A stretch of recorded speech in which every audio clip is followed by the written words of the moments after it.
northern parts of the country are deeply involved in the illegal mining of precious stones and wood logging. He also said the foreigners are also heavily armed to support their illegal mining of gold and other natural resources. Representative of the conservator of Cross River National Park, Rebecca Ipeme, also confirmed that there had been an invasion of the protected areas of the state by strange elements whose nativity is not traceable. Pro-democracy and environmental rights advocacy group based in Abia State has called on Governor Alex Oti to intervene and end the unabated attacks on the military checkpoints in the state. The group also warned against incidents of torture, illegal mass arrest, unlawful detention, as well as invasion of homes and hotels, and enforced disappearances allegedly being perpetrated by the military. A statement by Nelson Nanawafo, Executive Director, and Femisi Akonde, Head Corporate Accountability and Human Rights Enforcement, said in the last couple of months, a month alone, there have been strings of coordinated attacks and murders suffered by the military at the various posts. The foundation claimed it alerted the state on this and called for improved civil-military relations, intelligence gathering, and deployment of street cameras and CCTV to all military posts in the state. Anambra State Comptroller of the Nigeria Immigration Service, Godwin Nzeribe, has called for support of the Nigeria Security and Civil Defense Corps on border security and immigration management. Nzeribe will disclose this when he visited Commandant Marco Olatunde at the NSCDC Command Headquarters in Awka. Said the interagency synergy would help address the problems of illegal migration, human trafficking, and other transnational crimes. Responding, Commandant Marco Olatunde reaffirmed NSCDC's commitment to collaborating with Nigeria Immigration Service, highlighted NSCDC's achievement in protecting critical national assets, combating quackery in the private security industry, and fighting petroleum product adulteration in Anambra State. Analyst says the increase in fraudulent exercise and activities among youth was a result of unemployment across the country. Speaking on Atlantic Blowout, a socio-political analyst, Deima George, said the educational curriculum and the current state of the nation is not encouraging to provide gainful employment opportunities for youths. We cannot ignore the fact that there is high level of unemployment in our country. High level of unemployment in our country. Many of our youths are excluded from developments. There are no opportunities out there, or very limited opportunities out there for young people. So you can imagine someone who has spent 4 years in the university and graduated and can't have a job, or can't find a job, or can't be gainfully employed. A lot of times the politicians will say skills and not job. But how do you get the skills? You need to be trained. I saw some young guys that are... Meanwhile, Deima George tasked youth on the need to shun social vices and criminality. They are not fools. People might despise them, but they are working hard to put food on their table. There is dignity in labor. Those kind of people, the government cannot afford to ignore them. These people are working hard. They are striving despite the economic situation. They are putting in their best. They are resilient. They are diligent. They are hardworking. So today we are hearing about numbers of people that were arrested as a result of internet fraud. A lot of young people are involved in internet fraud. There's no doubt about it. In fact, internet fraud has become a company for many. This is coming after the Enugu Zonal Commander of the EFCC arrested 100 suspected internet fraudsters at different locations of Enugu State during its early morning sting operations, following actionable intelligence about suspected activities of an organized syndicate of internet fraudsters operating from different locations in the state. Former military administrator of Enugu State and retired Commissioner of Police J.S. Anga is dead. Anga, who was 83 years old of age, passed away on Tuesday after a protracted illness at his residence in Bukuru, near Jos. Hailing from Nasarawa State, Anga served as the military governor of Enugu State and was the Galadiman Egon and chairman of the Egon Council of Elders until his death. President of the Egon Cultural and Development Association, David Mandi Abuluya, described the death of the former military governor as a great loss to the state and Nigeria at large, and also praised the late Angai for his generosity, noting that he provided police jobs to many people and his patriotism and dedication to duty would always be remembered. Lagos State Governor Babajide Sanwo-Olu has rewarded the overall best graduating student of Lagos State University, Olaniyi Olawale, with 10 million naira. Sanwo-Olu disclosed this on Thursday at the university's 27th Convocation Grand Finale in Lagos. According to a tweet by Jibril Gawat, Senior Special Assistant to the Governor on New Media, Olawale, who graduated with a CGPA of 4.98 in accounting education, received the gift in recognition of his outstanding academic achievement. National Association of Nigerian Students and the Niger Delta Youth Leaders Front are demanding an autopsy report on the slain mechanical engineering student of Ajayi Crowther University, Jeffrey Chamuke Akron. The demand followed suspicions that the rail culprits may not have been arrested after Akron was beaten to death by his colleagues over an allegation of phone theft. Demanding justice for the late Jeffrey Chamuke Akron, Comrade Lucky Emonefe, Nancy Universal President, and Honorable Chukute Nwogo, President of the Niger Delta Youth Leaders Front, spoke with journalists and confirmed their visits to the institution.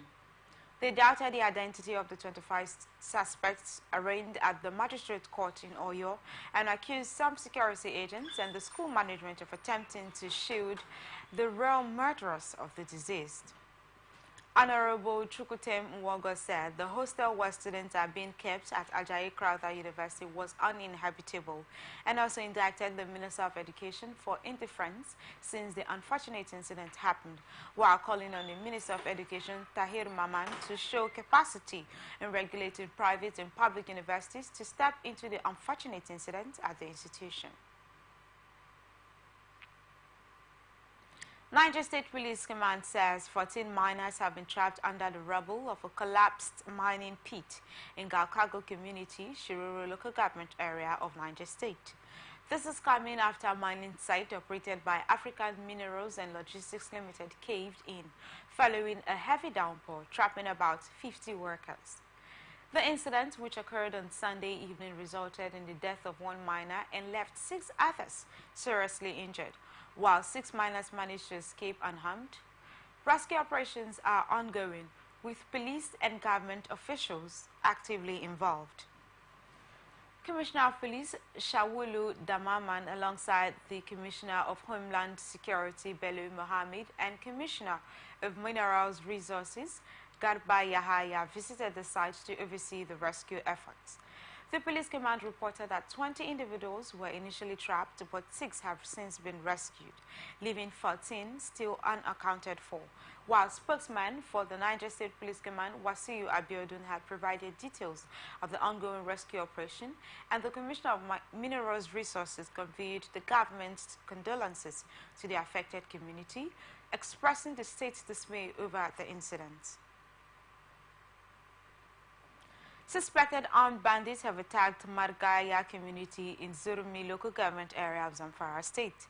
This is coming after 11 people, including 7 mobile police officers and 4 civilians, were killed, while 3 cars, including one belonging to the district head of Magaria, who is also the brother of the former speaker of the Zamfara State House of Assembly, Nasir Magaria, were also destroyed. It was also gathered that chairs in the parlor of the former Speaker's house were set ablaze, including Ahmad Umar Magaria Model Primary School, while many people sustained various degrees of injuries. The State Police Command spokesperson, ASP Yazid Abubakar, is yet to make any statement on the matter. Nigeria Customs Service Federal Operations Unit Zone B Command in Kaduna says its operatives intercepted pangolin scales with duty-paid value of 3.9 billion naira. The Customs Zone B comprises Kaduna, Kano, Jigawa, Katsina, Zamfara, Sokoto, Kebbi, Niger, Kogi, Kwara State, and the Federal Capital Territory. The Comptroller Federal Operations Unit Zone B, Amadou Bello Shuaibu, who disclosed this, said one arrest was made in connection with the smuggled pangolin skills. The Customs Chief also said the success of the operation was made by robust intelligence sharing between the service and the Wildlife Office, coupled with the determined efforts of operatives to carry out the arrest, and alleged that those involved in the illegal trafficking of endangered species were hiding under it to launder money used in procuring drugs, arms, and other illegal merchandise. The Comptroller also said the service was more ever than before determined to partner with operatives to forestall the pangolin and other endangered species from going into extinction, and restated the commitment and determination of the unit to continue to enforce the federal government policies in line with international best practices, while calling on the public to cooperate with the NCS in its fight against smuggling. Kano State High Court has ordered the substituted service of bribery charges on the immediate past governor, Abdullahi Ganduje. Justice Amina Aliyu ordered the prosecution to publish the 8 counts against Ganduje and his co-defendants in 2 daily national newspapers. The judge gave the order following an application made to that effect by the counsel to the state government, Zaradin Kofa Mata, who stood in for the lead prosecution counsel, Yao Adamu. This is coming after Kano state government had since April filed 8 counts bordering on bribery and financial misappropriation against Ganduje, his wife Hafsat, and son Abdullahi, and also accused Ganduje of taking bribes to the tune of $413,000 and 1.38 billion naira bribery. The arraignment of the defendants, first scheduled for April 17, has been stalled severally over the inability of the prosecution to serve the charges on the defendants, while counsel for the 6th defendant, Noreni Jimo, who had been the only one appearing in court, had vehemently opposed the application by the prosecution to serve the charges on the defendants by substituted means. Kano Federal High Court hearing the case against the reinstatement of Emir Muhammadu Sanusi II by the Kano State government has fixed 13th June 2024 to decide whether it has the jurisdiction to continue with the matter. Aminu Baba Dan Agudi, one of the deposed Kano Emirate senior councillors, had taken the Kano State government to court for removing him unilaterally without his consent, while Barrister M.A. Waziri, counsel to the plaintiff, argued that the court has full jurisdiction to hear the case. He also said his client was not given fair hearing before Emir Aminu Ado Bayero was deposed, leading to his removal as senior counsellor, and as such his rights were abused, and claimed that the processes leading to Sanusi's reinstatement were illegal and as a result should be null and void. Counsel to Sanusi, Barrister Muhammad A. Magaji, urged the court to decline the temptation of accepting the plaintiff's narrative that he has jurisdiction to continue with the case, and also argued that it was indisputable that the State House of Assembly has powers to amend, repeal, or even create a law that suits the state. He said the House of Assembly needs not to consult the plaintiff when making or repealing laws, while the presiding judge, Justice Abdullahi Muhammad Liman, said 2 applications were before the court, and that of jurisdiction, as well as the motion to set aside the order stopping the reinstatement of Sanusi, and thereafter adjourned to 13th June for ruling on whether the court has jurisdiction to continue with the case. You're watching the Global News on Atlantic Television Network. We will be back after this break.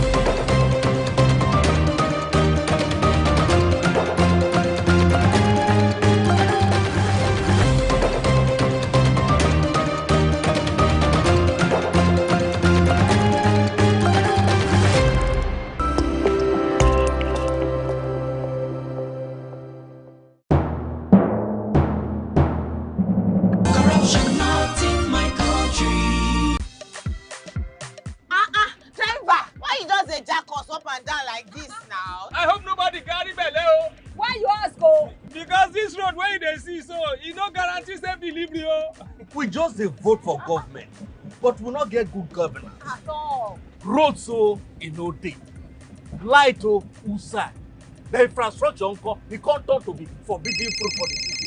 Corruption, well everything.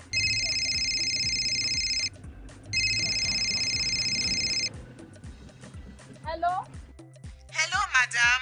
Good afternoon. Good afternoon. My name is Mrs. Ayeni. I am calling from the Ministry of Humanitarian Affairs. Okay. Okay, I've been expecting your call. Madam, remove this your phone from loudspeaker. No vex, now my phone be like that. Hello? Are you there? I hear, I'm hearing you. Yes. We saw a copy of your invoice for computers, printers, and laptops. Yes. Are you working on them now? Ma, the prices you quoted are way too high now. Madam, sorry, please don't cost.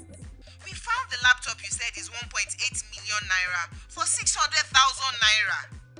Hello? Now my body network there. I can't hear you. Network is bad. Madam, we can hear you. Continue. Hello, I can't hear you. I will call you back. That behavior not good now. Madam, now this kind behavior they kill our country.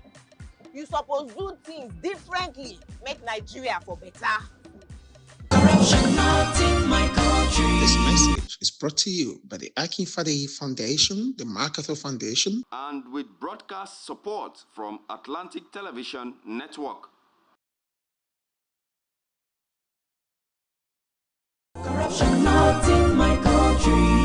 I don't get a lot. Boy, they won't booga me small. They say, man, give them bribe. I say, nothing. Okay, now, we go block later.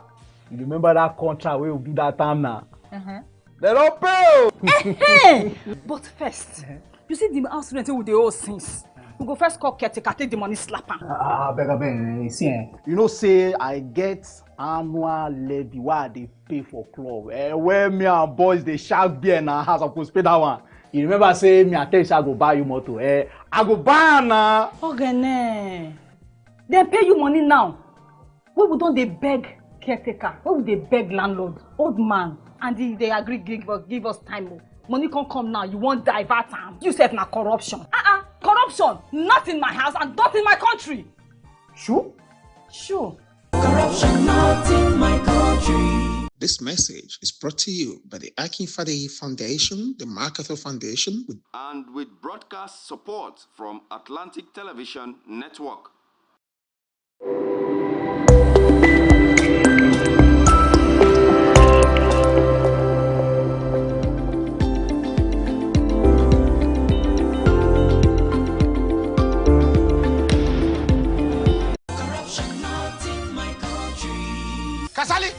Kasali, I hope so my car don't ready. I get interview in 30 minutes. Okay, you don't ready. I just the last minute instruction where you give me yesterday. Now in the cause more delay. Which instruction?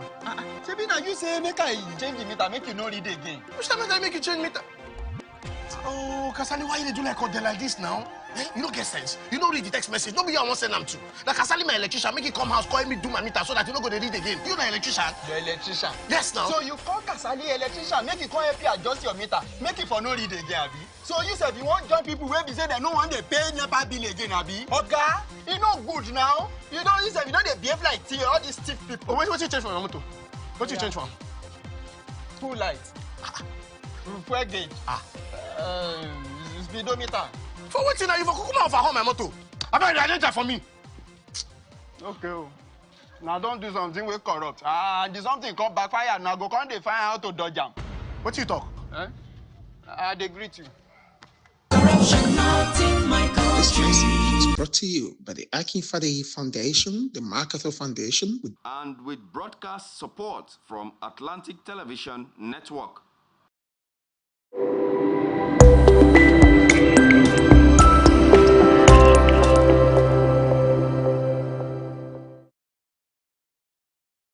From the line across the ocean to the land beyond the mountains, through the Sahara, we bring on-spot news, live analysis, expert discussions on trending stories in politics, business, socio-economy, sports, and documentaries. So catch all the updates on the happenings around the globe.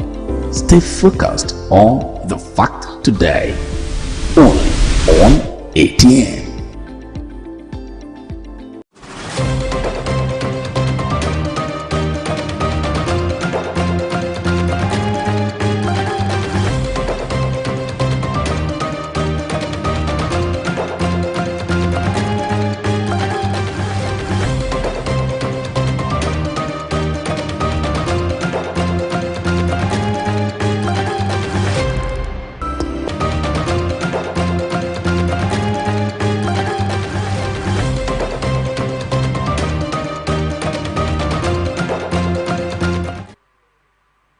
Welcome back. This is the Global News on Atlantic Television Network.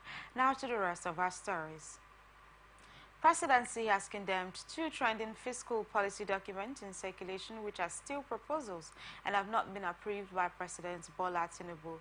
It also restated that the fuel subsidy regime has ended and the government's position on fuel subsidy has not changed since President Tinubu's declaration on 29th May 2023, adding that there is no 5.4 trillion naira being provisioned for it in 2024 has been widely speculated and discussed. The first policy proposal aims to reduce inflation and stabilize prices, while the second policy aims to fast-track economic recovery and provide succor to Nigerians as possible. A statement by the Special Advisor to the President on Information and Strategy, Bayo Onanuga, said, "The two documents are not official and are still subject to reviews at the highest level of government and asked the public and media to stop second-guessing on the government's policy on customs tariffs, fuel subsidies, and other economic matters." Onanuga therefore called on the media to always confirm documents that do not emanate from official channels so that the members of the public are properly informed on government policies and programs. Senators passed a bill seeking an upward review of salaries, allowances, and other fringe benefits of judicial officers in the country. This followed the adoption of the report of the Committee on Judiciary, Human Rights and Legal Matters presented by the chairman of the committee, Senator Mohammed Monguno, representing APC in Borno North, and if the bill earlier passed by the House of Representatives is assented to by the President, and the Chief Justice of Nigeria will get an annual salary of 64 million naira, while the President of the Court of Appeal will be entitled to 62.4 million naira, while Justices of the Supreme Court will earn the sum of 61.4 million naira each. In the same vein, all heads of the various courts, such as the Chief Judge of the Federal High Court, Chief Judge of the Federal Capital Territory High Court, the President of the National Industrial Courts, among others, would earn the same basic salary of 7.9 million naira annually.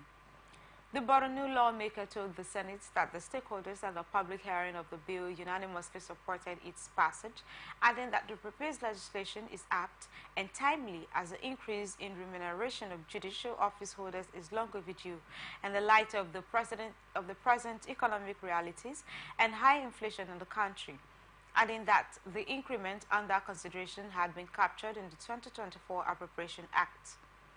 The Attorney General of the Federation and Minister of Justice, Lateef Fagbemi, said the Chief Justice of Nigeria, Justice Olukayode Ariwola, and the Nigerian Bar Association had recently voiced their support for the call to increase the salaries of the judges in the country, which they said was last reviewed 17 years ago. Senators passed for second reading the 2024 Federal Capital Territory Supplementary Budget of 98.5 billion naira. The presentation of the budget estimated by the Deputy Leader of the Senate, Lola Ashiru, representing APC Kwara at the plenary in Abuja, said Senate had on June 5 stood down the consideration of the budget for lack of details on the document presented to the lawmakers and passed for second reading the 2024 Federal Capital Territory Supplementary Budget of 98.5 billion naira. Deputy President of the Senate, Barau Jibrin, representing APC in Kano State, urged his colleagues to allow the passage of the bill through a second reading after following the presentation of the details of the budget, adding that the lawmakers had previously debated on the budget before it was stood down. Following Barau's submission, the budget was consequently read for the second time. President of the Senate, Godswill Akpabio, thereafter referred the budget to the Committee on FCT for further legislative inputs and to report back in 2 weeks.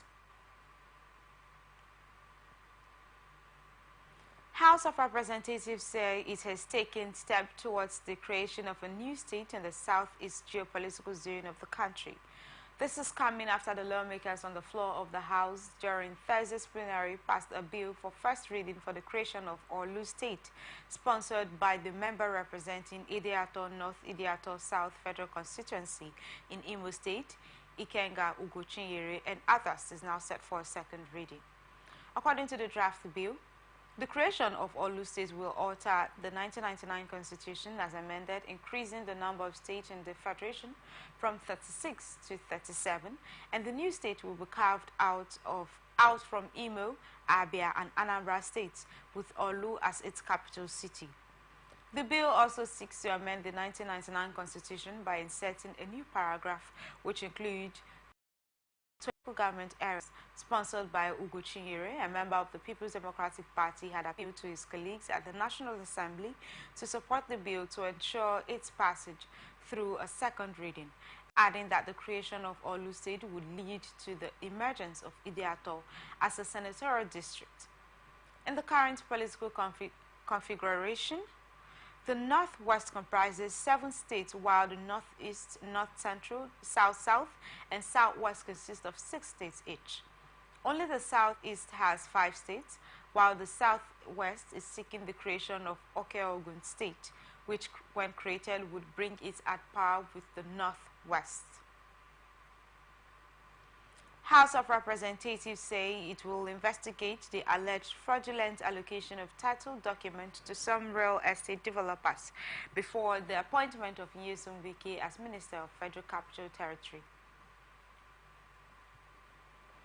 The resolution of the House followed the adoption of a motion of urgent public importance moved by the member representing Karu Kefi Kokuna Federal Constituency, Nasarawa State, Jonathan Befwe, adding that before the appointment of Wike by President Bola Tinubu in August 2023, several title land documents in the FCT were issued to some real estate developers in a highly suspicious manner. Following the resolution of the House, the Deputy Speaker, Benjamin Kalu, who presided over the plenary in the absence of the Speaker, Tajuddin Abbas, directed the Committee on FCT to investigate all allocations of land in the name of the Minister of FCT, given within the period of January to August 2023. The committee is expected to report back to the House in 4 weeks. Primary, secondary, and tertiary institutions may soon have new curricula following the adoption of the motion on the floor of the House of Representatives. This was a sequel to the House resolution on a mission titled Review of the Nigerian Curriculum for Primary and Secondary Schools in line with current global market needs and contemporary realities, moved by a member of the People's Democratic Party from Osun State, Bamidele Salam. Leading the debate, Salam said Nigeria's traditional curriculum for primary and secondary schools faces challenges compared to advanced nations of the world. While the curriculum equips students with the knowledge and prioritizes root learning over practical skills like critical thinking and problem solving, which are very crucial in the current labor market. The lawmaker said the curriculum in developed nations often integrates practical training and exposure to real-world scenarios, preparing students for the specific demands of the job market, unlike the current national curriculum, adding that integrating technology effectively into the learning process is crucial for success in today's world and requires significant improvement in resource allocation and teacher training in Nigeria compared to its more technologically advanced counterparts. The House, following its resolution, urged the Federal Ministry of Education in conjunction with state ministries to education to conduct a comprehensive review of the curriculum across primary, secondary, and tertiary institutions and urged the federal government to align the curriculum with evolving global market demands, emphasizing skills like critical thinking, problem solving, digital literacy, and adaptability. Labour Party has renamed the Directorate of Obedient Affairs to the Directorate of Mobilization and Integration. A statement by the party's website today and signed by the party's National Publicity Secretary, Obiora Ifo, said the inauguration will take place on Saturday, June 8, 2024, at the party's National Secretariat, Utako, Abuja, by 10 a.m. This is coming after in May, the LP's National Working Committee, chaired by Julius Abura, created a dedicated directorate to oversee the affairs and interests of the obedient movement within the party and ensure that the directorate would function autonomously, with decision-making authority solely in the hands of obedient movement members, free from any interference or influence by the party's executives. Obi, the Labour Party's presidential candidate in the 2023 election, said the movement transcends a political party without ethnic or religious ties, and the movement aims to hold the government accountable and serve as a beacon of hope for a better Nigeria.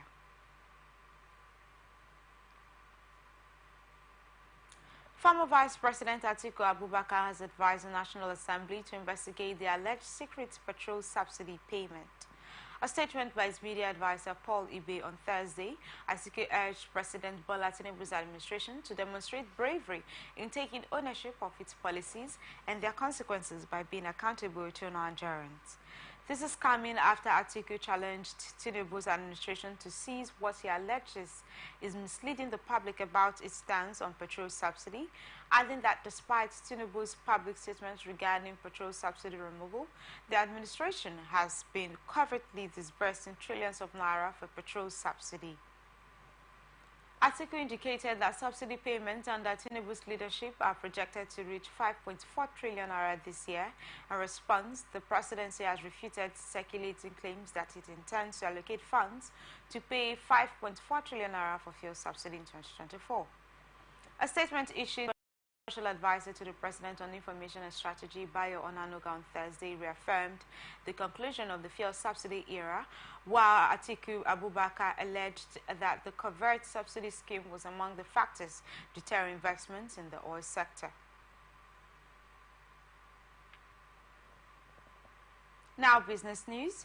President Bola Tinubu says Africa should be seen as a continent that can help the rest of the world rather than being perceived as backwards, unstable, and with leadership problems. The president will disclose this at a meeting with a delegation of the International Finance Corporation, a member of the World Bank Group led by its managing director, Maktar Diop, at the Presidential Villa, Abuja, said, "It's high time the international development financiers see Africa as a destination for growth and prosperity."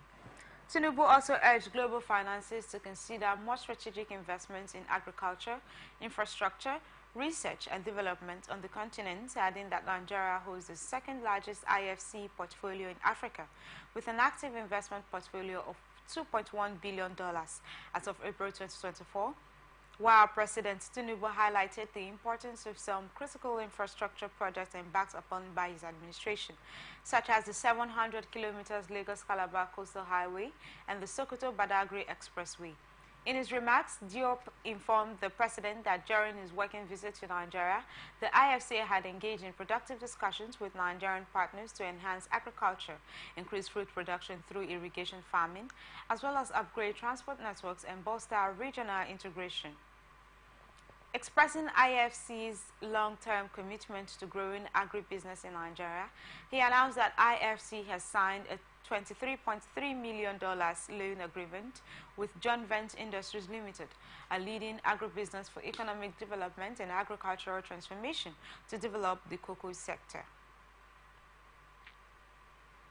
Minister of Finance and Coordinating Minister of the Economy, Wale Edun, has submitted the projected cost of implications of implementing a new national minimum wage to President Bola Tinubu. The minister submitted the cost proposal to the president at the presidential villa in Abuja today, following a 48-hour ultimatum issued to him on Tuesday, adding that the report outlines several potential new minimum wage levels along with the anticipated fiscal impact on federal budgets of each option.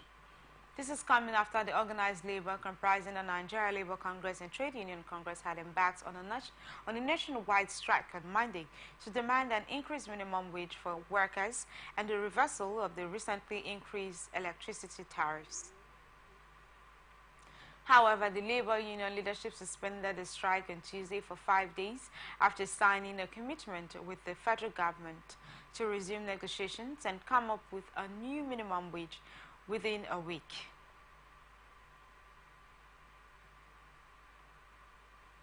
Presidency has denied that the Minister of Finance and Coordinating Minister for the Economy, Wale Edun, has proposed 105,000 naira in the new minimum wage template. The special advisor to the President on Information and Strategy, Bayo Onanuga, discloses on his X account on Thursday.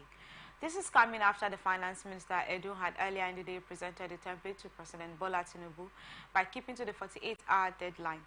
This development follows a recent strike by labor unions which began on Monday after the meeting with the National Assembly leadership failed to produce a satisfactory outcome. The strike disrupted economic activities nationwide, leading to the closure of international airports, schools, courts, banks, and hospitals. Members of the organized labor comprising the Nigeria Labour Congress and Trade Union Congress on Tuesday suspended their strike for 5 days. Federal government has unveiled plans to bring down inflation in the country through tariff and import duty suspension for food, as well as raw materials for production, pharmaceuticals, inputs for agriculture production, and other fiscal measures. The Minister of Finance, Wale Edun, will disclose this in a recent presentation of the proposed Accelerated Stabilization and Advancement Plan, said. The plan, recently presented to President Bola Ahmed Tinubu, was designed to end Nigeria's economic hardship, while food inflation increased to 33.69% and 40.53% respectively. The inflation portends unbearable hardship for Nigerians as purchasing power continues to shrink upon rising prices while remaining unchanged, adding that the fiscal measures, when implemented, will take Nigeria out of the woods. He said the order upon implementation will bring about the suspension of import duty and tariff for staple food items, raw materials, and other direct inputs used for manufacturing, inputs for agricultural production, including fertilizers, seedlings, chemicals, as well as pharmaceutical products, poultry feed, flours, and grains. Reacting to the proposal, Muda Yusuf, the director of the Center for the Promotion of Private Enterprise, said the relaxation of import duty as contained in the ASAP would calm raging inflation, adding that the plan will address many of the burning economic issues bothering real sector investors, and urged Tinubu's government to expedite action in implementing the plan for the progress of Nigeria's economy. Senate has commenced debate on the bill to establish the National Animal Husbandry Ranches Commission. The legislation seeks to address the prolonged conflicts between farmers and herders, advocating for a nationwide ban on open grazing and the establishment of ranches. The proposed legislation, which was sponsored by Senator Titus Tarenga representing Benue Northwest, sought to control and regulate cattle rearing ranching business across the country. The bill specifically proposes that ranches should be established in pastoralist states without forcing it in other states that do not have pastoralist committees. That erupt from pastoralists and farmers' interaction in Nigeria, which have assumed a warlike dimension with far-reaching negative impact on the people and the country as a whole. As stakeholders in the Nigeria project and elected representatives of the people, we cannot afford to look on while the country burns into ashes as a result of violent clashes between sedentary farmers and nomadic herders. Doing so would amount to abdication of our statutory and leadership responsibilities. The menace of farmers and herders crisis can easily be cured through a legislative therapy banning open grazing in Nigeria. However, Senator Kawu Somalia, in his contribution in some northern senators, has called for extra caution in passing the bill, given its trail of controversies in the past. Supporting the consideration of the bill, other lawmakers believe that the proposed commission, if established, would manage the farmers and herders crisis.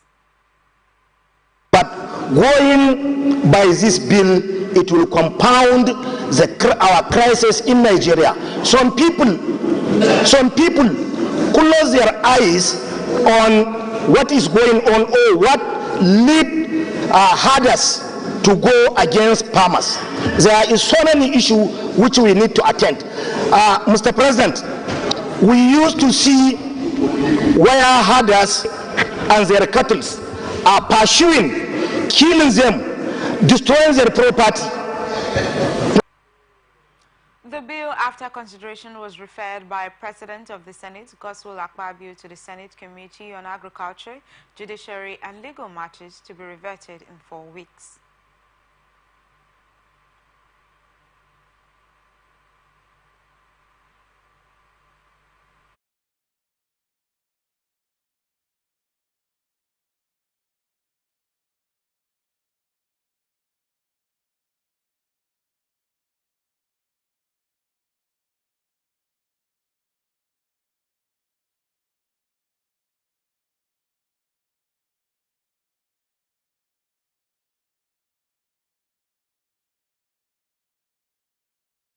Political leaders, the political class, I would like you to look at that. Who is the current senator of FCT? She is a Yoruba native. She's a Yoruba person, but she has won election here in FCT. Nobody told her to go back to her state. I, for one, I won my election in Tarauni constituency, my first election to come to the National Assembly in 1999, from Kano Central, but I'm from Kano North. Nobody told me to go back to Kano North. So why do you now tell herders to go back to their states of origin? Is that what the abuse is? As we consider this, I also want us to look at the Land Use Act as an impediment to this particular very wonderful bill, to ensure that we can get and put to rest this matter of herder-farmer clash. And I can see why.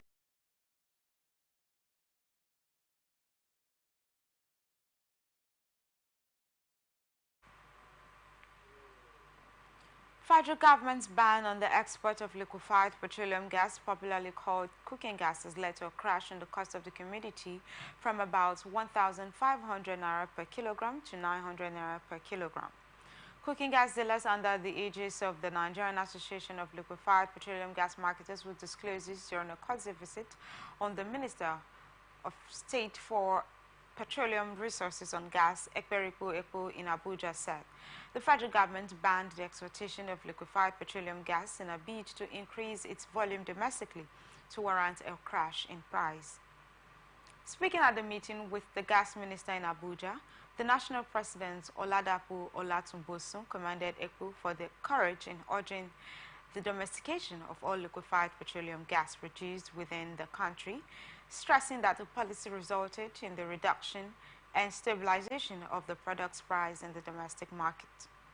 Olatunbosun, in a statement issued by the minister's media aide, Louis Eba, recalled that during the Stakeholders Consultative Forum in Abuja in February this year, the association had drawn the minister's attention to the fact that some international oil companies operating in Nigeria had been exporting huge volumes of gas, adding that if these volumes were to be available for the domestic market, there would be no need to import LPG at exorbitant rates, as the product would be available and there would be price stability in the local market.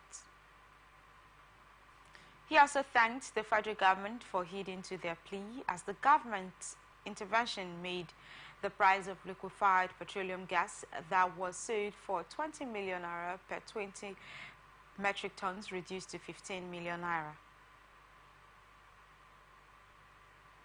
Revenue Mobilization Allocation and Fiscal Commission says full autonomy for local government councils in Nigeria will alleviate poverty and curb the escalating trend of rural-urban migration in the nation. This is coming after it backed legal efforts by the federal government to free local governments from the control of state government by enforcing the Constitution's provisions. The chairman, Mohammed Shehu, in a statement in Abuja said, local government councils as the third tier of government should operate independently of state and federal government to ensure effective grassroots governance, adding that on May 26th, the federal government instituted a legal action against the governors of the 36th state of the Federation at the Supreme Court over alleged misconduct in the administration of local government areas. The suit filed by the Attorney General of the Federation and Minister of Justice Lateef Fagbemi is seeking full autonomy for all local government areas in the country and also prayed the court to issue an order prohibiting state governors from embarking on unilateral as well as arbitrary and unlawful dissolution of democratically elected local government leaders. In another suit, the government asked the Apex Court to enforce the autonomy of the local government by, among other things, stopping state governors from appointing caretaker committees to administer local governments in their state.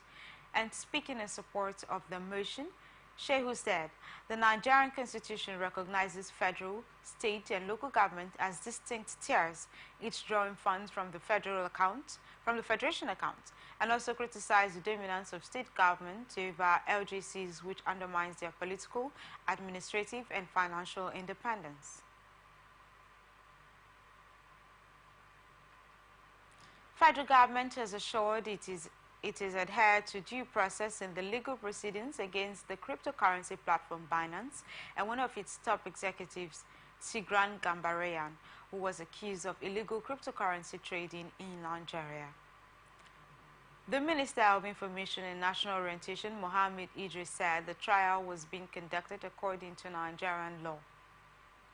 A statement signed by his media aide, Rabiu Ibrahim, said due process has been followed at all stages and prosecutors are confident in their case based on the evidence gathered, adding that Binance will have the opportunity to defend itself against the severe financial crime charges.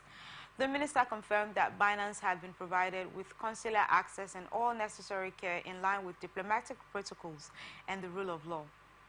The federal government's reaction came after the United States of America lawmakers requested President Joe Biden to expedite the release of the Binance executive Tigran Gambaryan, who has been detained in Nigeria for over 3 months on allegations of money laundering and tax evasion. Nigerian Content Development and Monitoring Board says it has unveiled the $300 million intervention fund deposited with the Bank of Industry has yielded a $30 million interest from loans given to 70 oil and gas investors.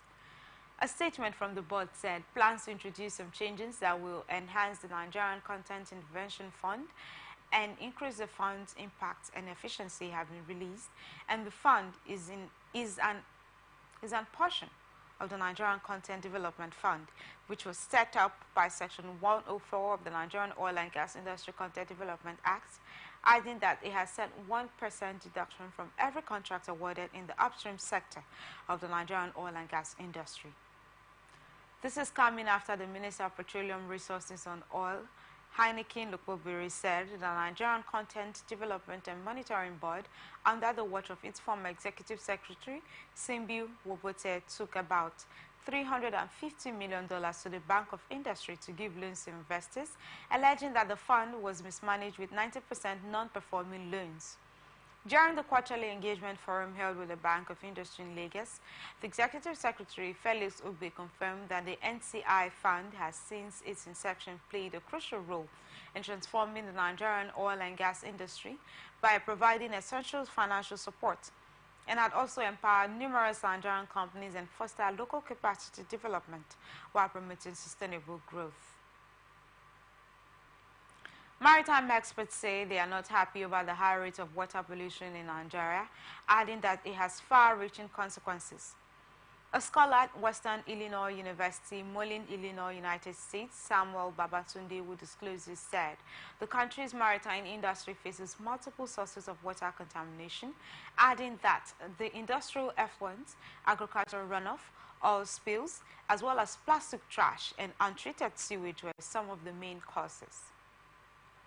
He said different harmful substances such as heavy metals and persistent organic pollutants like PFAS were released directly into water bodies by industrial activity, and expressed fear that the dangers of the pollution were wide-ranging and complex.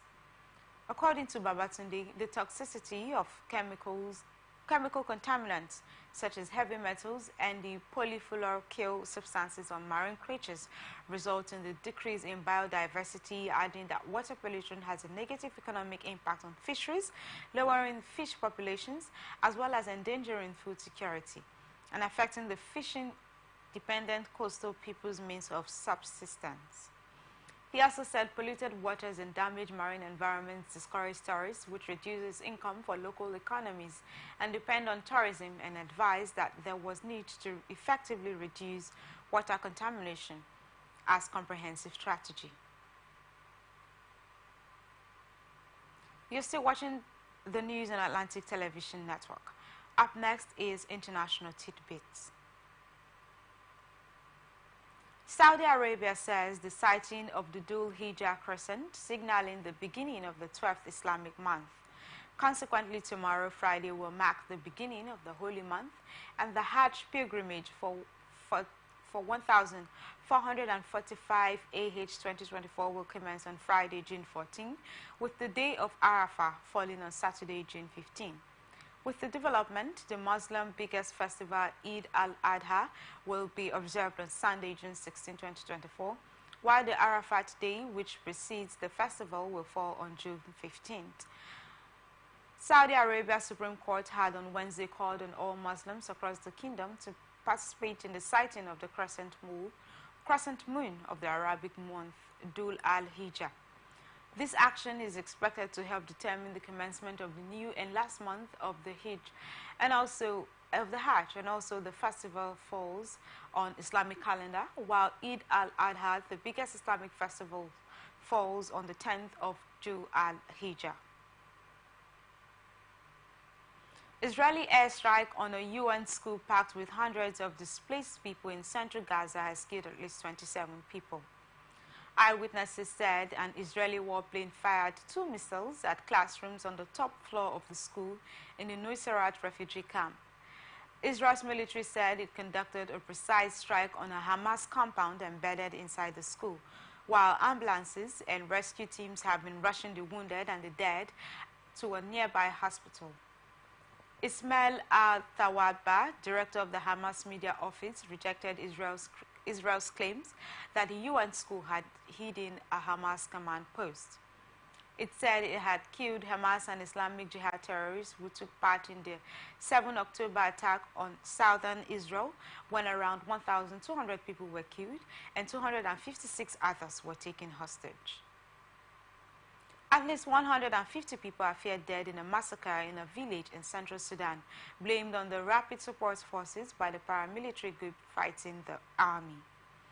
The rivals have been battling over control of the country for more than 13 months. Rapid Support Forces have not made the comments on the accusations, but boasted of attacking 2 army positions, while footage circulating on social media after Wednesday's raid showed dozens of bodies wrapped in white shrouds prepared for burial in Wad al-Nura in Gezira state. That video was filmed by activists from a neighborhood resistance committee, part of a network of local groups across the country, which back a return to civilian rule. While the Madani Resistance Committee said it was now waiting for a confirmed toll of the dead and injured. Sudan's military government has called for international condemnation of the Wad al-Nura attack, while intense battles continue between the Rapid Support Forces and military in El Fasher, a city in Darfur in the west of the country. UN agencies say the fighting has sparked the world's largest displacement crisis and that millions are facing a hunger catastrophe as a result. Here now is ATN Sport News. Minister of Sports Development John Owen Eno has called on the Super Eagles to shift their focus from the recent African Cup of Nations and concentrate on the crucial task of securing a spot in the 2026 FIFA World Cup. The Super Eagles are set to face Bafana Bafana of South Africa on Friday at the Gospel Akpabio International Stadium in Uyo.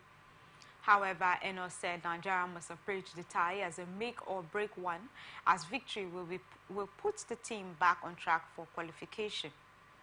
And urged all stakeholders, including players, coaches, and support staff, to be fully committed to the qualification campaign.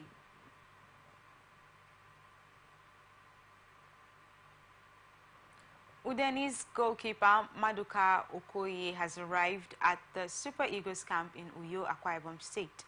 Head coach Finidi George now has the full complement of all the invited players at the disposal following Okoye's arrival. The former Watford shortstopper will have one training session with the team before Friday's 2026 FIFA World Cup qualifier against the Bafana Bafana of South Africa.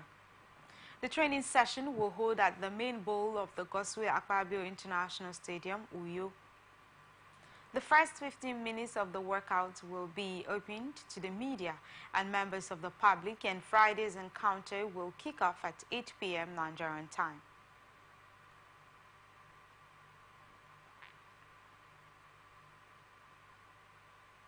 Next is entertainment news. Actress Halima Abubakar has shared an emotional video on Instagram detailing her struggle with a mysterious illness. In her video, Abubakar tearfully described how the illness has felt like a punishment, adding that she believes it was a lesson from God. She expressed deep gratitude to those who have supported her without judgment, acknowledging that the illness has been a challenging journey that helped her appreciate life more. Abubakar also said she is not seeking pity, but wants to thank God for sustaining her through the ordeal.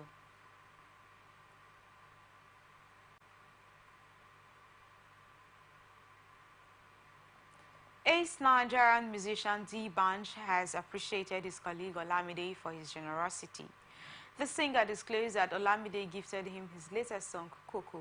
The song is the second lead single from his forthcoming album to celebrate his 20 years on stage.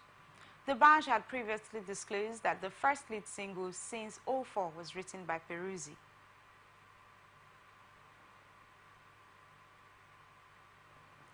Fireboy assures one day everything will pay off.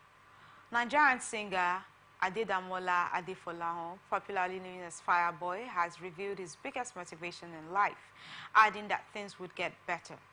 On his X handle, his Fireboy posted elicited heavy reactions, with many wondering what the singer could still be aiming for despite his wealth and fame. And that's the Global News for tonight. Before we go, another look at the major stories.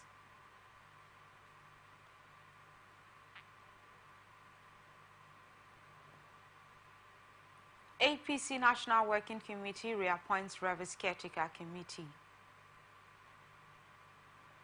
NANS demand autopsy of dead student at Ajayi Crowther University.